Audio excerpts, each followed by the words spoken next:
जय श्री राम। आज हम आपको सुंदरकांड का हिंदी अर्थ का लास्ट अध्याय सुनाने जा रहे हैं। आप लोग पूरे अध्याय जरूर सुनिए और फर्स्ट सेकंड अध्याय भी जरूर सुनिए। मोह में जिनका मूल है, ऐसे अज्ञान जनित बहुत पीड़ा देने वाले तमरूप अभिमान का त्याग कर दो और रघुकुल के स्वामी कृपा के समुद्र भगवान श्री रामचंद्र जी का भजन करो। यद्यपि हनुमान जी ने भक्ति ज्ञान वैराग्य और नीति से सनी हुई बहुत सी हित की बाणी कही, तो भी वह महान अभिमानी रावण बहुत हंसकर व्यंग से बोला कि हमें यह बंदर बड़ा ज्ञानी गुरु मिला। रे दुष्ट, तेरी मृत्यु निकट आ गई। अधम मुझे शिक्षा देने चला है। हनुमान जी ने कहा, इससे उल्टा ही होगा, अर्थात मृत्यु तेरी निकट आई है, मेरी नहीं। यह तेरा मति भ्रम बुद्धि का फेर है, मैंने प्रत्यक्ष जान लिया है। हनुमान जी के वचन सुनकर वह बहुत ही कुपित हो गया और बोला, अरे इस मूर्ख का प्राण शीघ्र ही क्यों नहीं हर लेते। सुनते ही राक्षस उन्हें मारने दौड़े। उसी समय मंत्रियों के साथ विभीषण जी वहां आ पहुंचे। उन्होंने सिर नवाकर और बहुत विनय करके रावण से कहा कि दूत को मारना नहीं चाहिए, यह नीति के विरुद्ध है। हे गोसाई, कोई दूसरा दंड दिया जाए। सबने कहा, भाई यह सलाह उत्तम है। यह सुनते ही रावण हंसकर बोला, अच्छा तो बंदर को अंग भंग करके भेज दिया जाए। मैं सबको समझाकर कहता हूँ कि बंदर की ममता पूंछ पर होती है, अतः तेल में कपड़ा डुबोकर उसे इसकी पूंछ में बांधकर फिर आग लगा दो। जब बिना पूंछ का ये बंदर वहाँ अपने स्वामी के पास जाएगा, तब यह मूर्ख अपने मालिक को साथ ले आएगा, जिनकी इसने बहुत बड़ाई की है। मैं जरा उनकी प्रभुता सामर्थ्य तो देखूं। यह वचन सुनते ही हनुमान जी मन में मुस्कुराए और मन ही मन में बोला, मैं जान गया, सरस्वती जी इसे ऐसी ही बुद्धि देने में सहायक हुई हैं। रावण के वचन सुनकर मूर्ख राक्षस वहीं पूंछ में आग लगाने की तैयारी करने लगे। पूंछ के लपेटने में इतना कपड़ा और घी तेल लगा कि नगर में कपड़ा और घी तेल नहीं रह गया। हनुमान जी ने ऐसा खेल किया कि पूंछ बढ़ गई और नगरवासी लोग तमाशा देखने आए। वे हनुमान जी की अत्यंत बड़ी पूंछ को पैर से ठोकर मारते हैं और उनकी हंसी करते हैं। ढोल बजते हैं, सब लोग तालियां पीटते हैं। हनुमान जी को नगर में फिराकर फिर पूंछ में आग लगा दी। अग्नि को जलते हुए देखकर हनुमान जी तुरंत ही बहुत छोटे रूप में हो गए। बंधन से निकलकर वे सोने की अटारी पर जा चढ़े। उनको देखकर राक्षसों की स्त्रियां भयभीत हो गईं। उस समय भगवान की प्रेरणा से 49 पवन चलने लगे। हनुमान जी अट्टहास करके गरजे और बढ़कर आकाश से जा लगे। देह बड़ी विशाल परंतु बहुत ही हल्की फुर्तीली है। वे दौड़कर एक महल से दूसरे महल पर चढ़ जाते। नगर जल रहा है, लोग बेहाल हो गए। आग की करोड़ों भयंकर लपटें झपट रही हैं। हाय बप्पा, हाय मैया, इस अवसर पर हमें कौन बचाएगा। चारों ओर बस यही पुकार सुनाई दे रही है। हमने तो पहले ही कहा था कि यह बानर नहीं है, बानर का रूप धरे कोई देवता है। साधु के अपमान का यह फल कि नगर अनाथ के नगर की तरह जल रहा है। हनुमान जी ने एक ही क्षण में सारा नगर जला डाला, एक विभीषण का घर नहीं जलाया। शिव जी कहते हैं, हे पार्वती, जिन्होंने अग्नि को बनाया, हनुमान जी उन्हीं के दूत हैं, इसी कारण वे अग्नि से नहीं जले। हनुमान जी ने उलट पलट कर एक ओर से दूसरी ओर तक सारी लंका जला दी। फिर वे समुद्र में कूद पड़े। पूंछ बुझाकर थकावट दूर करके और फिर छोटा सा रूप धारण करके हनुमान जी श्री जानकी जी के सामने हाथ जोड़कर खड़े हो गए। हनुमान जी ने कहा, हे माता, मुझे कोई चिन्ह पहचान दीजिए, जैसे श्री रघुनाथ जी ने मुझे दिया था। तब सीता जी ने चूड़ामणि उतार कर दी। हनुमान जी ने उसको हर्षपूर्वक ले लिया। जानकी जी ने कहा, हे तात, मेरा प्रणाम निवेदन करना और इस प्रकार कहना, हे प्रभु, यद्यपि आप इस प्रकार से पूर्ण काम है, आपको किसी प्रकार की कामना नहीं है, तथापि दीनों दुखियों पर दया करना आपका विरध है और मैं दीन हूँ। अतः उस विरध को याद करके हे नाथ, मेरे भारी संकट को दूर कीजिए। हे तात, इंद्रपुत्र जयंत की कथा घटना सुनाना और प्रभु को उनके बाण का प्रताप समझाना। यदि महीने भर में नाथ ना आए तो मुझे जीती ना पाएंगे। हे हनुमान, कहो मैं किस प्रकार प्राण रखूं। हे तात, तुम भी अब जाने को कह रहे हो। तुमको देखकर छाती ठंडी हुई थी। फिर वही दिन और वही रात। हनुमान जी ने जानकी जी को समझाकर बहुत प्रकार से धीरज दिया और उनके चरण कमलों में सिर नवाकर श्री राम जी के पास गमन किया। चलते समय उन्होंने महाध्वनि से भारी गर्जना की, जिसे सुनकर राक्षसों की स्त्रियों के गर्भ गिरने लगे। समुद्र लांग कर भी इस पार आए और उन्होंने बानरों को किलकिला शब्द हर्ष ध्वनि सुनाया। हनुमान जी को देखकर सब हर्षित हो गए और तब बानरों ने अपना नया जन्म समझा। हनुमान जी का मुख प्रसन्न है और शरीर में तेज विराजमान है, जिससे उन्होंने समझ लिया कि ये श्री रामचंद्र जी का कार्य करके आए हैं। सब हनुमान जी से मिले और बहुत सुखी हुए, जैसे तड़पती हुई मछली को जल मिल गया हो। सब हर्षित होकर नए नए इतिहास वृत्तांत पूछते कहते श्री रघुनाथ जी के पास चले। तब सब लोग मधुवन के भीतर आए और अंगद की सम्मति से सबने मधुर फल खाए। जब रखवाले बरजने लगे तब घूंसों की मार मारते ही सब रखवाले भाग छूटे। उन सब ने जाकर पुकारा, युवराज अंगद वन उजाड़ रहे हैं। यह सुनकर सुग्रीव हर्षित हुए कि वानर प्रभु का कार्य कर आए। यदि सीता जी की खबर ना पाई होती तो क्या वे मधुवन के फल खा सकते थे। इस प्रकार राजा सुग्रीव मन में विचार ही कर रहे थे कि समाज सहित वानर आ गए। सबने आकर सुग्रीव के चरणों में सिर नवाया। कपिराज सुग्रीव बड़े ही प्रेम के साथ मिले। उन्होंने कुशल पूछी, तब वानरों ने उत्तर दिया, आपके चरणों के दर्शन से सब कुशल है। श्री राम जी की कृपा से विशेष कार्य हुआ है और कार्य में सफलता हुई है।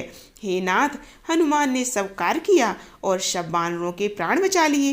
यह सुनकर सुग्रीव जी हनुमान जी से फिर मिले और वानरों समेत श्री रघुनाथ जी के पास चले।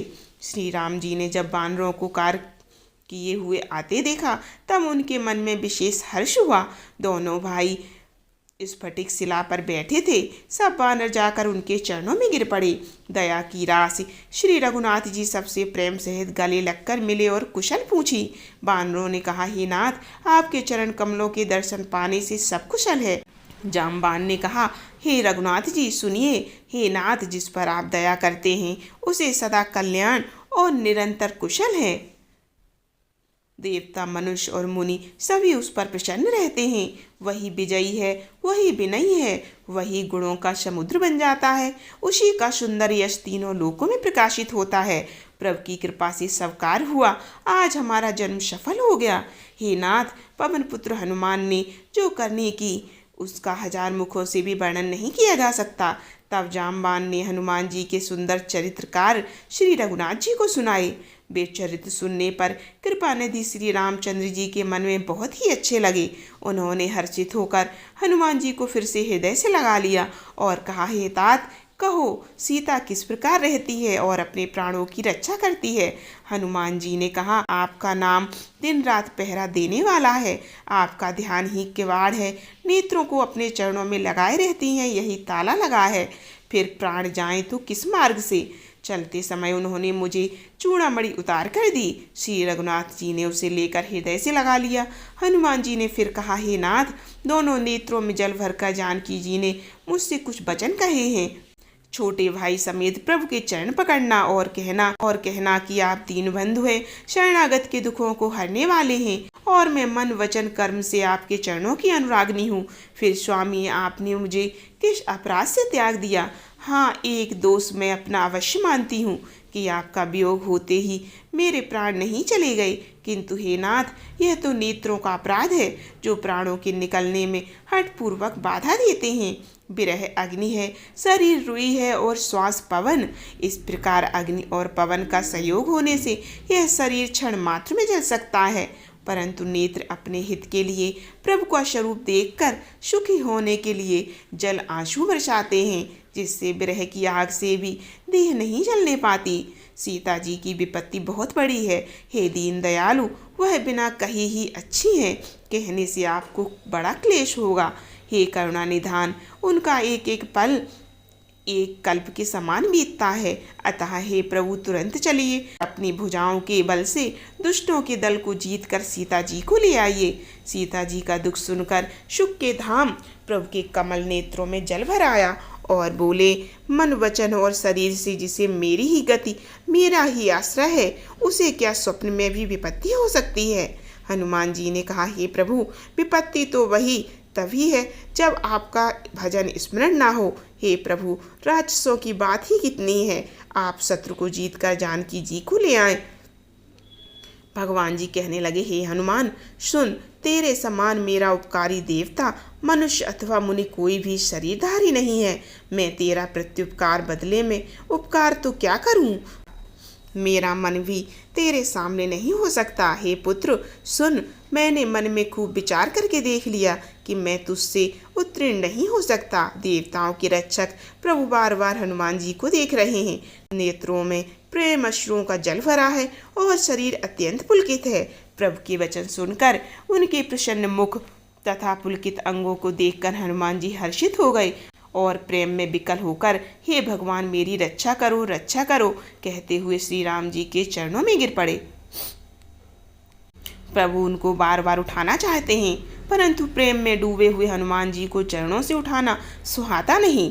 प्रभु का कर कमल हनुमान जी के सिर पर है। उस स्थिति का स्मरण करके शिव जी प्रेम मग्न हो गए। फिर मन को सावधान करके शंकर जी अत्यंत सुंदर कथा कहने लगे। हनुमान जी को उठाकर प्रभु ने हृदय से लगाया और हाथ पकड़कर अत्यंत निकट बैठा लिया। हे हनुमान बताओ तो, रावण के द्वारा सुरक्षित लंका और उसके बड़े बाके किले को तुमने किस तरह जलाया? हनुमान जी ने प्रभु को प्रसन्न जाना और वे अभिमान रहित वचन बोले, बंदर का वश यही वह पुरुषार्थ है कि वह एक डाल से दूसरी डाल पर चला जाता है। मैंने जो समुद्र लांघ कर सोने का नगर जलाया और राक्षसगण को मारकर अशोक वन को उजाड़ डाला, यह सब तो है श्री रघुनाथ जी आप ही का प्रताप। हे नाथ, इसमें मेरी प्रभुत्ता बढ़ाई कुछ भी नहीं है।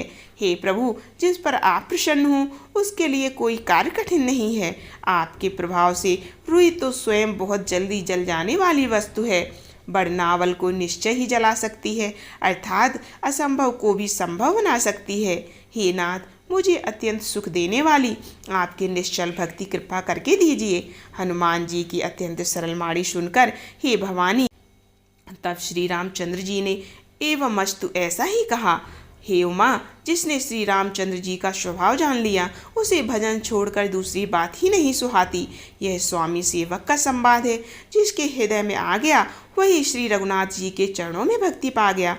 प्रभु के वचन सुनकर बानरगण कहने लगे, कृपालु आनंद कंद श्री राम जी की जय हो, जय हो। तब श्री रघुनाथ जी ने कपिराज सुग्रीव को बुलाया और कहा, चलने की तैयारी करो, अब विलंब किस कारण किया जाए? बानरों को तुरंत आज्ञा दो। भगवान की यह लीला रावण वध की तैयारी देखकर बहुत से फूल वर्षाकर और हर्षित होकर देवता आकाश से अपने अपने लोक को चले गए। बानरराज सुग्रीव ने शीघ्र ही बानरों को बुलाया। सेनापतियों के समूह आ गए। बानर भालुओं के झुंड अनेक रंगों के हैं और उनमें अतुलनीय बल है। वे प्रभु के चरण कमलों में सिर नवाते हैं। महान बलवान रीछ और बानर गरज रहे हैं। श्री राम जी ने बानरों की सारी सेना देखी, तब कमल नेत्रों से कृपा पूर्वक उनकी ओर दृष्टि डाली। राम कृपा का बल पाकर श्रेष्ठ वानर मानो पंख वाले बड़े पर्वत हो गए। तब श्री राम जी ने हर्षित होकर प्रस्थान किया। अनेक सुंदर और शुभ शकुन हुए जिनकी कीर्ति सब मंगलों से पूर्ण है। उनके प्रस्थान के समय शकुन होना यह नीति है, लीला की मर्यादा है। प्रभु का स्थान जानकी जी ने भी जान लिया। उनके बाएं अंग फड़क फड़क कर मानो कहे देते थे कि श्री राम जी आ रहे हैं। जानकी जी को जो जो शकुन होते थे वही वही रावण के लिए अपशकुन थे। सेना चली, उसका वर्णन कौन कर सकता है। असंख्य बानर और भालू गर्जना कर रहे हैं। नख ही जिनके शस्त्र हैं, वे इच्छानुसार सर्वत्र बेरोक टोक चलने वाले रीछ वानर पर्वतों और वृक्षों को धारण किए कोई आकाश मार्ग से और कोई पृथ्वी पर चले जा रहे हैं। वे सिंह के समान गर्जना कर रहे हैं और उनके चलने से गर्जने से दिशाओं के हाथी विचलित होकर चिघाड़ कर रहे हैं। दिशाओं के हाथी चिघाड़ने लगे, पृथ्वी डोलने लगी, पर्वत चंचल हो गए, कांपने लगे और समुद्र खलबला उठे। गंधर्व देवता मुनि नाग किन्नर सबके सब मन में हर्षित हुए कि अब हमारे दुख टल गए। अनेकों करोड़ भयानक बानर योद्धा कटकटा रहे हैं और करोड़ों ही दौड़ रहे हैं। प्रबल प्रताप कौशलनाथ श्री रामचंद्र जी की जय हो, ऐसा पुकारते हुए वे उनके उड़ समूह को गा रहे हैं। उदार परम श्रेष्ठ एवं महान सर्पराज शेष जी भी सेना का बोझ नहीं सह सकते। वे बार बार मोहित हो जाते हैं, घबरा जाते हैं और पुनः पुनः कच्छप की कठोर पीठ को दांतों से पकड़ते हैं। ऐसा करते हैं अर्थात बार बार दांतों को गड़ाकर कच्छप की पीठ पर लकीर से खींचते हैं। वे कैसी शोभा दे रहे हैं, मानो श्री रामचंद्र जी की सुंदर प्रस्थान यात्रा की परम सुहावनी जानकर उसकी अचल पवित्र कथा को सर्पराज शेष जी कच्छप की पीठ पर लिख रहे हों। इस प्रकार कृपा निधान जी रामचंद्र जी समुद्र तट पर जा उतरे। अनेकों रीछ वानर जहाँ तहाँ फल खाने लगे।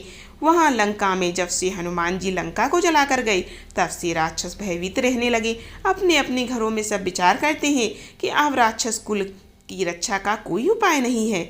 जिसके दूत का बल वर्णन नहीं किया जा सकता, उसके स्वयं नगर में आने पर कौन भलाई है। हम लोगों की बड़ी बुरी दशा होगी। दूतियों से नगरवासियों के वचन सुनकर मंदोदरी बहुत ही व्याकुल हो गई। वह एकांत में हाथ जोड़कर पति रावण के चरणों में लगी और नीति रस में पगी हुई वाणी में बोली, हे प्रीतम, श्री हरि से बिछोड़ छोड़ दो। मेरे कहने को अत्यंत ही हितकर जानकर हृदय में धारण कीजिए। जिनके दूत की करनी का विचार करते ही राक्षसों की स्त्रियों के गर्भ गिर जाते हैं। हे प्यारे स्वामी, यदि भला चाहते हैं तो अपने मंत्री को बुलाकर उसके साथ उनकी स्त्री को भेज दीजिए। सीता आपके कुल रूपी कमलों के वन को दुख देने वाली जाड़े की रात्रि के समान आई है। हे नाथ सुनिए, सीता को लौटाए बिना शंभु और ब्रह्मा के किए भी आपका भला नहीं हो सकता। श्री राम जी के बाण सर्पों के समूह के समान और राक्षसों के समूह मेढक के समान। जब तक वे इन्हें ग्रास नहीं लेते, निगल नहीं जाते, तब तक हट छोड़कर उपाय कीजिए। मूर्ख और जगत प्रसिद्ध अभिमानी रावण कानों से उसकी वाणी सुनकर खूब हंसा और बोला, स्त्रियों का स्वभाव सचमुच ही बहुत डरपोक होता है। मंगल में भी भय करती हो। तुम्हारा मन हृदय बहुत ही कच्चा और कमजोर है। यदि वानरों की सेना आवेगी तो बेचारे राक्षस उसे खाकर अपना जीवन निर्वाह करेंगे। लोकपाल भी जिसके डर से कांपते हैं, उसकी स्त्री डरती हो, यह बड़ी हंसी की बात है।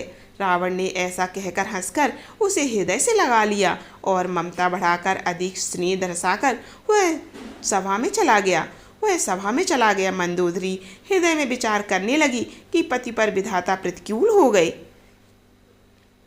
ज्यों ही वह सभा में जाकर बैठा, उसने ऐसी खबर पाई कि शत्रु की सारी सेना समुद्र के उस पार आ गई है। उसने मंत्रियों से पूछा कि उचित सलाह कहिए, अब क्या करना चाहिए। तब वे सब हंसे और बोले कि चुप रहिए, इसमें सलाह की कौन सी बात है। आपने देवताओं और राक्षसों को जीत लिया, तब तो कुछ श्रम भी नहीं हुआ। फिर मनुष्य और बानर किस गिनती में हैं। मंत्री, वैद्य और गुरु, ये तीन यदि अप्रसन्नता के भय या लाभ की आशा से हित की बात ना कहकर प्रिय बोलते हैं, ठकुर सुहाती कहने लगते हैं, तो क्रमशः राज्य, शरीर, धर्म, इन तीन का शीघ्र ही नाश हो जाता है। रावण के लिए भी वही सहायता संयोगा बनी। मंत्री उसे सुना सुनाकर मुंह पर स्तुति करते हैं। इसी समय अवसर जानकर विभीषण जी आए। उन्होंने बड़े भाई के चरणों में सिर नवाया, फिर से सिर नवाकर अपने आसन पर बैठ गए और आज्ञा पाकर ये वचन बोले, हे कृपाल, जब आपने मुझसे बात राय पूछी है तो हे तात, मैं अपनी बुद्धि के अनुसार आपके हित की बात कहता हूँ। जो मनुष्य अपना कल्याण, सुंदर यश, सुबुद्धि, शुभ गति और नाना प्रकार के सुख चाहता है, वह हे स्वामी पर स्त्री के ललाट को चौथ के चंद्रमा की तरह त्याग देता है। अर्थात जैसे लोग चौथ के चंद्रमा को नहीं देखते, उसी प्रकार पर स्त्री का मुख ही न देखें। 14 भवनों का एक ही स्वामी हो, वह भी जीवों से बैर करके ठहर नहीं सकता, नष्ट हो जाता है। जो मनुष्य गुणों का समुद्र और चतुर हो, उसे चाहे थोड़ा भी लाभ क्यों ना हो तो भी कोई भला नहीं कहता। हे नाथ, काम, क्रोध, मद और लोभ, ये सब नरक के रास्ते हैं। इन सब को छोड़कर श्री रामचंद्र जी को भजिए, जिसे संत सतपुरुष कहते हैं। हे तात, राम मनुष्यों के ही राजा नहीं है, वे समस्त लोकों के स्वामी और काल के भी काल हैं। वे संपूर्ण ऐश्वर्य, यश, श्री, धर्म, वैराग्य एवं ज्ञान के भंडार भगवान हैं। वे निरामय, विकार रहित, अजन्मे, व्यापक, अज्ञेय, अनादि और अनंत ब्रह्मा हैं। उन पर उन कृपा के समुद्र भगवान ने पृथ्वी, ब्राह्मण, गौ और देवताओं का हित करने के लिए ही मनुष्य शरीर धारण किया है। हे भाई सुनिए, वे सेवकों को आनंद देने वाले, दुष्टों के समूह का नाश करने वाले और वेद तथा धर्म की रक्षा करने वाले हैं। बैर त्याग कर उन्हें मस्तक नवाइए। वे श्री रघुनाथ जी शरणागत का दुख नाश करने वाले हैं। हे नाथ, उन प्रभु सर्वेश्वर को जानकी जी को दे दीजिए और बिना ही कारण स्नेह करने वाले श्री राम जी को भजिए, जिसे संपूर्ण जगत से द्रोह करने का पाप लगा है। शरण जाने पर प्रभु उसका भी त्याग नहीं करते। जिनका नाम तीनों तापों का नाश करने वाला है, वे ही प्रभु भगवान मनुष्य रूप में प्रकट हुए हैं। हे रावण, हृदय में यह समझ लीजिए। हे दशशीष, मैं बार बार आपके चरणों लगता हूँ और विनती करता हूँ, मान, मोह और मद को त्याग कर आप कौशलपति श्री रामचंद्र जी का भजन करिए। मुनि पुलस्त्य जी ने अपने शिष्य के हाथ यह बात कहला भेजी है। हे तात, सुंदर अवसर पाकर मैंने तुरंत ही वह बात प्रभु आपसे कह दी। माल्यवान नाम का एक बहुत ही बुद्धिमान मंत्री था। उसने उन विभीषण के वचन सुनकर बहुत सुख माना और कहा, हे तात, आपके छोटे भाई नीति विभूषण, नीति को भूषण रूप में धारण करने वाले अर्थात नीतिवान हैं। विभीषण जो कुछ कह रहे हैं उसे हृदय में धारण कीजिए। रावण ने कहा, ये दोनों मूर्ख शत्रु की महिमा बखान कर रहे हैं, इन्हें दूर करो ना। तब माल्यवान तो घर लौट गया और विभीषण जी हाथ जोड़कर फिर कहने लगे, हे नाथ, पुराण और वेद ऐसा ही कहते हैं कि सुबुद्धि अच्छी बुद्धि और कुबुद्धि खोटी बुद्धि सबके हृदय में रहती है। जहाँ सुबुद्धि है वहाँ नाना प्रकार की संपदाएं सुख की स्थित रहती है और जहाँ कुबुद्धि है वहाँ परिणाम में विपत्ति दुख रहती है। आपके हृदय में उल्टी बुद्धि आवसी है, इसी से आप हित को अहित और शत्रु को मित्र मान रहे हैं। तो राक्षस कुल के लिए काल रात्रि के समान है। उन सीता पर आपकी बड़ी प्रीत है। हे तात, मैं चरण पकड़कर आपसे भीख मांगता हूँ, विनती करता हूँ कि आप मेरा दुलार रखिए। मुझ बालक के आग्रह को स्नेह पूर्वक स्वीकार कीजिए। श्री राम जी को सीता दे दीजिए जिसमें आपका अहित न हो।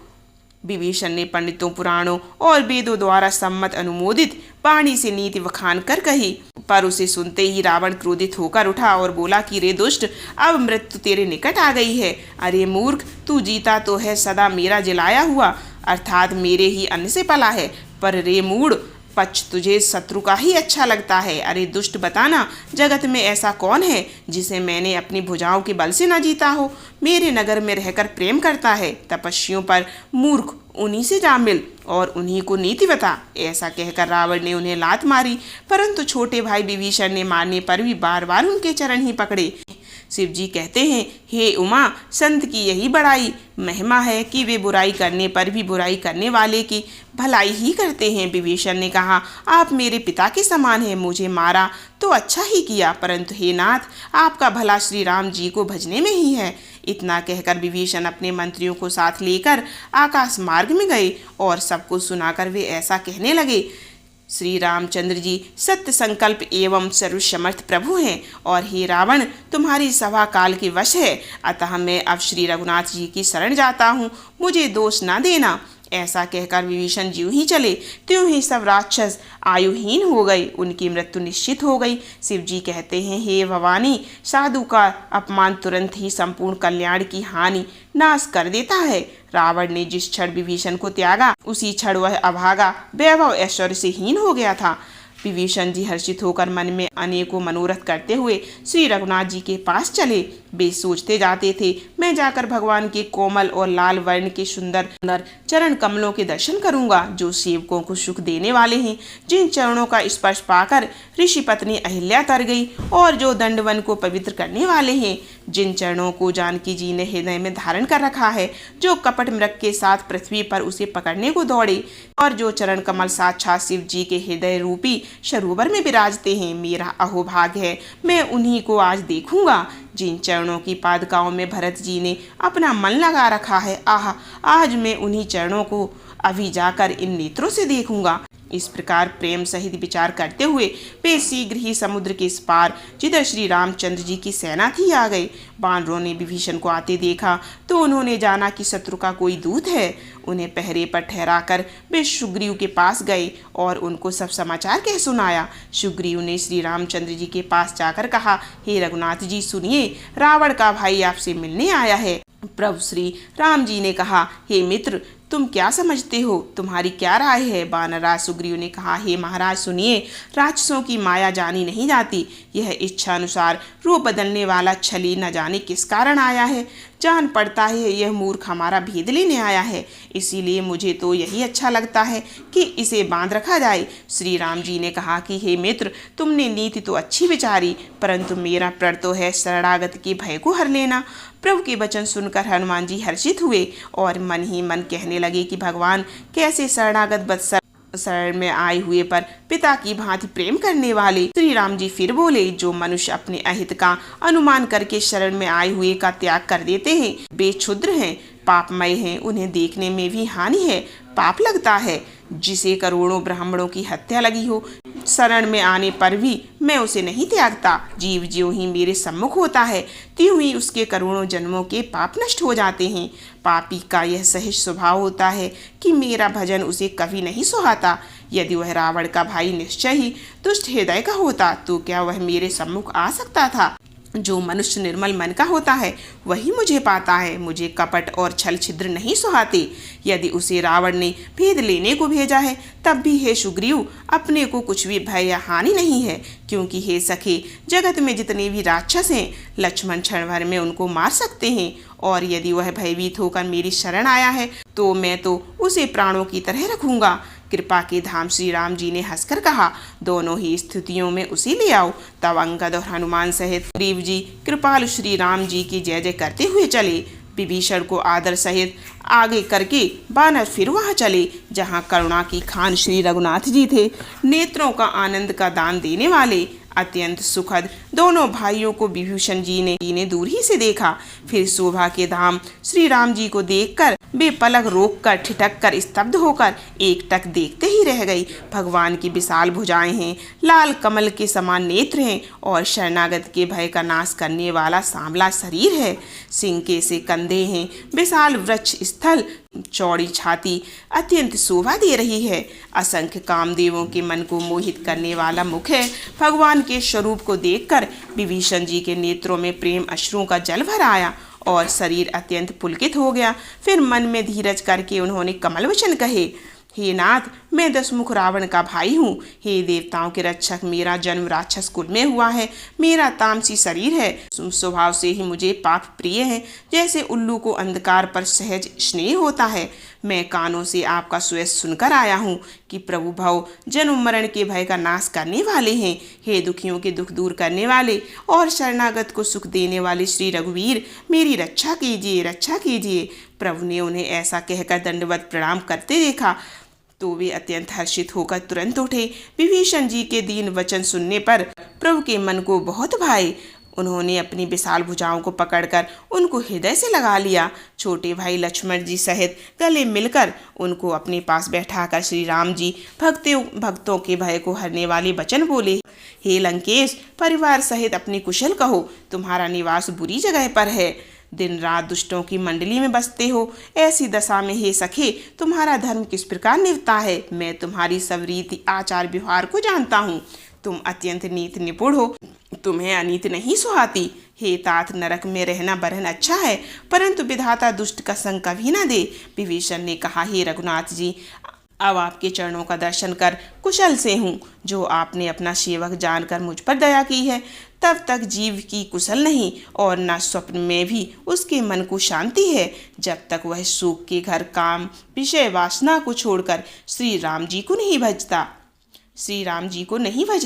लोभ मोह मत्सर डाह मद और मान आदि अनेकों दुष्ट तभी हृदय में बसते हैं जब तक कि धनुष बाण और कमर में तरकस धारण किए हुए श्री रघुनाथ जी हृदय में नहीं बसते। ममतापूर्ण अंधेरी रात है जो राग द्वेष रूपी उल्लुओं को सुख देने वाली है। वह ममता रूपी रात्रि तभी तक जीव के मन में बसती है जब तक प्रभु आपका प्रताप रूपी सूर्य उदय नहीं होता। हे श्री राम जी, आपके चरण विंद के दर्शन कर अब मैं कुशल हूँ। मेरे भारी भय मिट गए। हे कृपालु, आप जिस पर अनुकूल होते हैं उसे तीनों प्रकार के भवसूल आध्यात्मिक, आदि दैविक और आदि भौतिक ताप नहीं व्यापते। मैं अत्यंत नीच स्वभाव का राक्षस हूँ। मैंने कभी शुभ आचरण नहीं किया, जिनका रूप मुनियों के भी ध्यान में नहीं आता। उन प्रभु ने स्वयं हर्षित होकर मुझे हृदय से लगा लिया।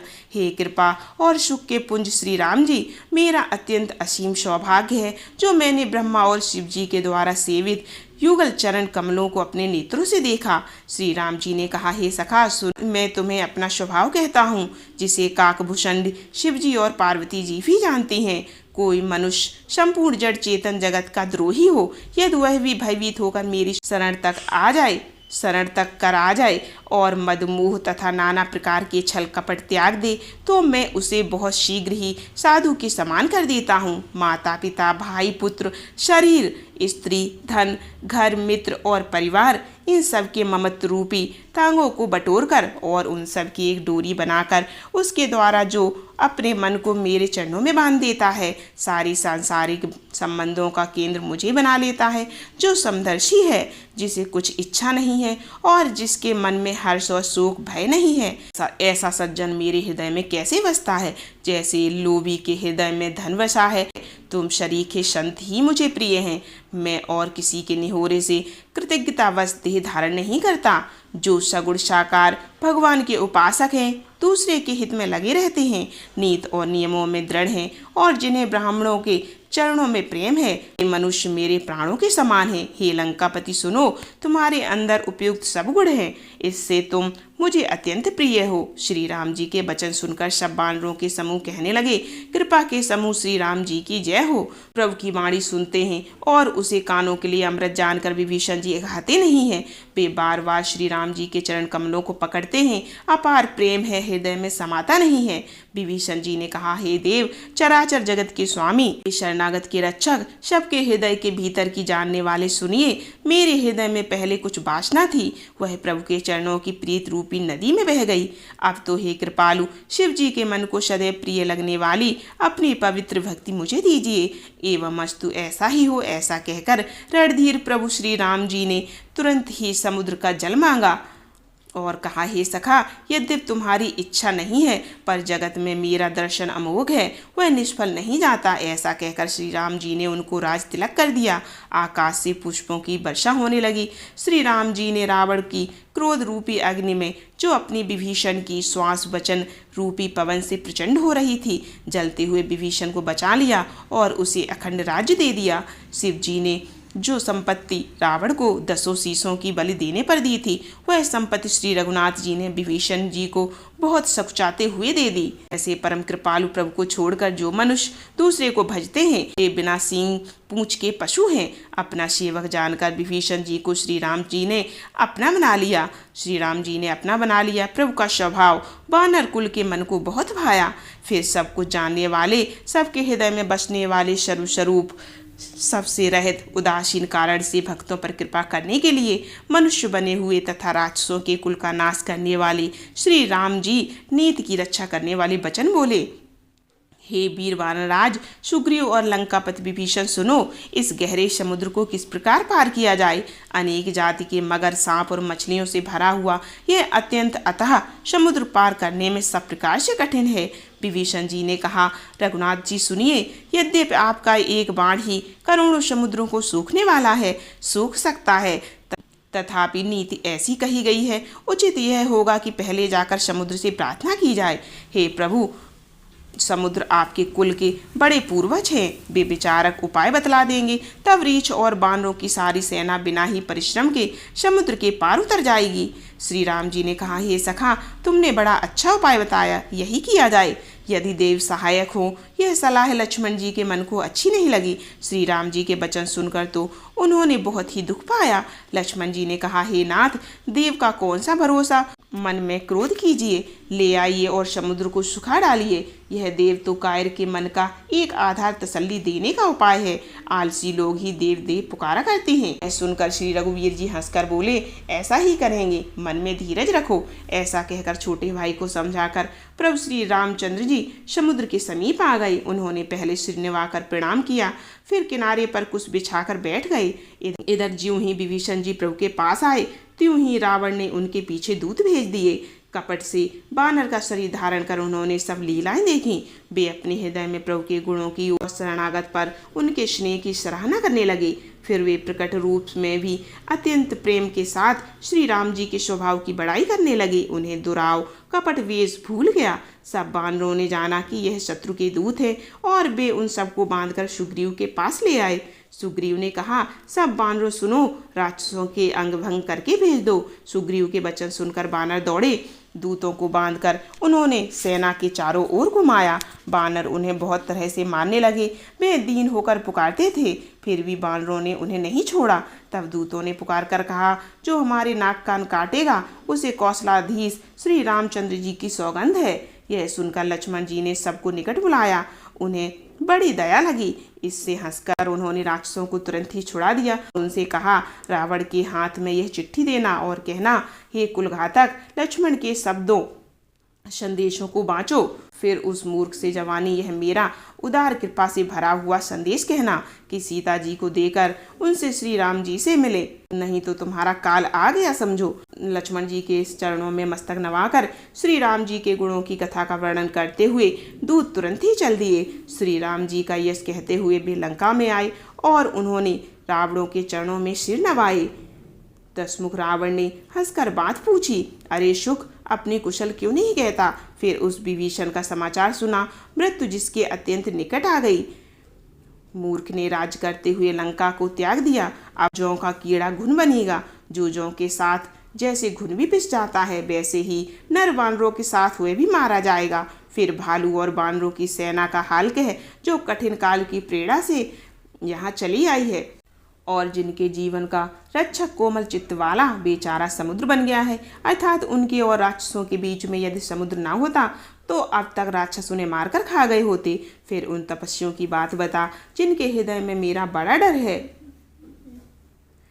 उनसे मेरी भेंट हुई या वे कानों से मेरा स्वेश सुनकर ही लौट आए। शत्रु सेना का तेज और बल बताता क्यों नहीं है? तेरा चित्त बहुत ही चकित है, भौचक्का सा हो रहा है। दूत ने कहा, हे नाथ, आपने जैसी कृपा करके पूछा है वैसे ही क्रोध छोड़कर मेरा कहना मानिए, मेरी बात पर विश्वास कीजिए। जब आपका छोटा भाई श्री राम जी से जाकर मिला तब उसके पहुंचते ही श्री राम जी ने उसको राज तिलक कर दिया।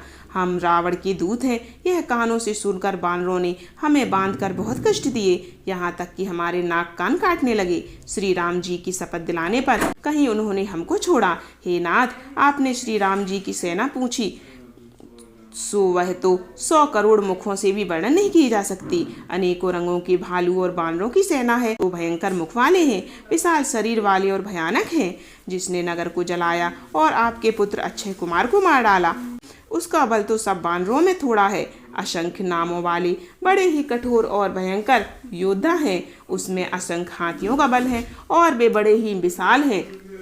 द्विविध, मर्यद, नील, नल, अंगद, गद, बिकटास, दधिमुख, केसरी, निषट, शठ और जाम्बान, ये सभी बल की राशि हैं। ये सब बानर बल में सुग्रीव के समान और इनके जैसे एक दो नहीं करोड़ों हैं। उन बहुत सौ को गिन ही कौन सकता है। श्री राम जी की कृपा से उनमें अतुलनीय बल है। वे तीनों लोगों को तृण के समान तुच्छ समझते हैं। हे दशग्रीव, मैंने कानों से ऐसा सुना है कि 18 पद्म तो अकेले बानरों के सेनापति हैं। हे नाथ, सेना में ऐसा कोई बानर नहीं है जो आपको रण में ना जीत सके। सबके सब अत्यंत क्रोध से हाथ मींचते हैं, पर श्री रघुनाथ जी उन्हें आज्ञा नहीं देते। हम मछलियों और सांपों सहित समुद्र को सोख लेंगे, नहीं तो बड़े बड़े पर्वतों से उसे भरकर पूरा पाट देंगे और रावण को मसलकर धूल में मिला देंगे। सब बानर ऐसे ही वचन कह रहे हैं। सब सहज ही निडर हैं। इस प्रकार गरजते और झपटते हैं कि मानो लंका को निगल जाना ही चाहते हैं। सब बानर भालू सहज ही सूरवीर हैं। फिर उनके सिर पर प्रभु सर्वेश्वर श्री राम जी हैं। हे रावण, वे संग्राम करोड़ों कालों को जीत सकते हैं। श्री रामचंद्र जी के तेज, सामर्थ्य, बल और बुद्धि की अधिकता को लाखों शेष भी नहीं गा सकते। वे एक ही बाण में सैकड़ों समुद्रों को सोख सकते हैं। परंतु नीति निपुण श्री राम जी ने नीति की रक्षा के लिए आपके भाई से उपाय पूछा। उसने आपके भाई के वचन सुनकर वे श्री राम जी समुद्र से राह मांग रहे हैं। उनके मन में कृपा भी है, इसीलिए वे उसे सोखे नहीं। दूत के ये वचन सुनते ही रावण खूब हंसा और बोला, जब ऐसी बुद्धि है तभी तो बानरों को सहायक बनाया। स्वाभाविक ही डरपोक विभीषण के वचन को प्रणाम करके उन्होंने समुद्र से मचलना बाल हट ठाना है। अरे मूर्ख, झूठी बड़ाई क्या करता है? बस मैंने शत्रु राम के बल और बुद्धि की था पाली है। जिसके विभीषण जैसा डरपोक मंत्री हो, उसके लिए संसार में विजय और विभूति कहाँ है? रावण के वचन सुनकर दूत का क्रोध बढ़ गया। अवसर जानकर लक्ष्मण द्वारा दी गई पत्रिका निकाली और कहा, श्री राम जी के छोटे भाई लक्ष्मण ने यह पत्रिका दी है, हे नाथ, इसे बचवाकर छाती ठंडी कीजिए। रावण ने हंसकर उसे बाएं हाथ से ले लिया और मंत्री को बुलाकर वह मूर्ख उसे बांचने लगा। पत्रिका में लिखा था, अरे मूर्ख, केवल बातों से ही मन को रिझाकर अपने कुल को नष्ट भ्रष्ट न कर। श्री राम जी से विरोध करके तू विष्णु, ब्रह्मा और महेश की शरण जाने पर भी नहीं बचेगा। या तो अभिमान छोड़कर अपने छोटे भाई विभीषण की भांति प्रभु के चरण कमलों का भ्रमर बन जा, अथवा रे दुष्ट श्री राम जी के बाण रूपी अग्नि में परिवार सहित पतिंगा हो जा। दोनों में से जो अच्छा लगे सो कर लो। पत्रिका सुनते ही रावण मन में भयभीत हो गया, परंतु मुख से ऊपर से मुस्कुराता हुआ वह सबको सुनाकर कहने लगा कि जैसे पृथ्वी पर पड़ा हुआ हाथ से आकाश को पकड़ने की चेष्टा करता है, वैसे ही यह छोटा तपस्वी लक्ष्मण वाग्विलास करता है, डींग हाँकता है। शुकदूत ने कहा, हे नाथ, अभिमानी स्वभाव को छोड़कर इस पत्र में लिखी सब बातों को सत्य समझिए। क्रोध छोड़कर मेरा वचन सुनिए। हे नाथ, श्री राम जी से बैर त्याग दीजिए। यद्यपि श्री रघुवीर समस्त लोगों के स्वामी है, पर उनका स्वभाव अत्यंत ही कोमल है। मिलते ही प्रभु आप पर कृपा करेंगे और आपका एक भी अपराध वे अपने हृदय में नहीं रखेंगे। जानकी जी को श्री रघुनाथ जी को दे दीजिए। हे प्रभु, इतना कहना मेरा मान लीजिए। जब उस दूत ने जानकी जी को देने के लिए कहा, तब दुष्ट रावण ने उसको लात मारी। वह भी विभीषण की भांति चरणों में सिर नवाकर चला जहाँ कृपा सागर श्री रघुनाथ जी थे। प्रणाम करके उसने अपनी कथा सुनाई और श्री राम जी की कृपा से अपनी गति मुनि का स्वरूप पाई। शिव जी कहते हैं, हे भवानी, वह ज्ञानी मुनि था। अगस्त ऋषि के शाप से ही राक्षस हो गया था। बार बार श्री राम जी के चरणों की वंदना करके वह मुनि अपने आश्रम को चला गया। इधर 3 दिन बीत गए थे, किंतु जड़ समुद्र विनय नहीं मानता। तब श्री राम जी क्रोध सहित बोले, बिना भय के प्रीत नहीं होती। हे लक्ष्मण, धनुष्मान लाओ, समुद्र को सोख डालूं। मूर्ख से विनय, कुटिल के साथ प्रीत, स्वाभाविक ही कंजूस से सुंदर नीति, उदारता का उपदेश है। ममता में फंसे हुए मनुष्य के ज्ञान की कथा, अत्यंत लोभी से वैराग्य का वर्णन, क्रोधी से सम शांति की बात और कामी से भगवान की कथा, इनका वैसा ही फल होता है जैसा ऊसर में बीज बोने से होता है।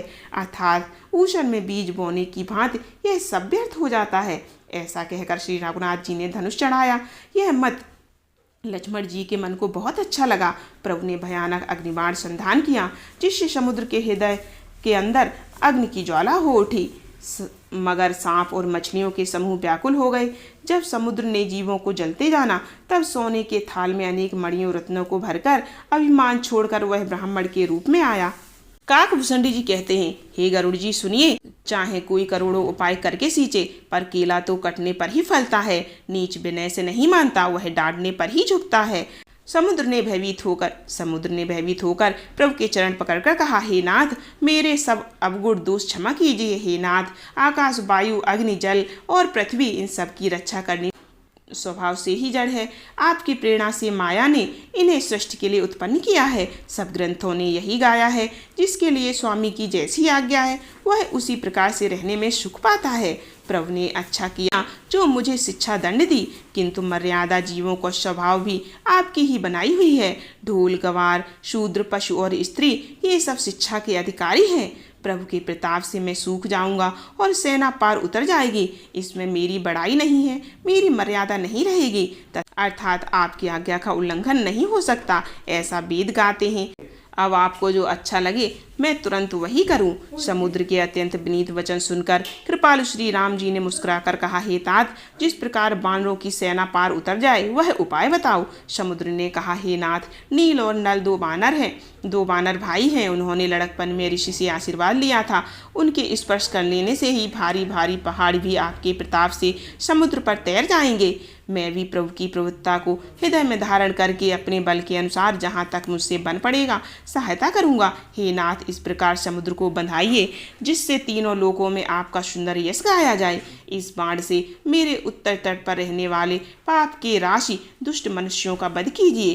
कृपाणु और रणधीर श्री राम जी ने समुद्र के मन की पीड़ा को सुनकर उसे तुरंत ही हर लिया, अर्थात बाण से उन दुष्टों का वध कर दिया। श्री राम जी का भारी बल और पौरुष देखकर समुद्र हर्षित होकर सुखी हो गया। उन दुष्टों का सारा चरित्र प्रभु को कह सुनाया, फिर चरणों की वंदना करके समुद्र में चला गया।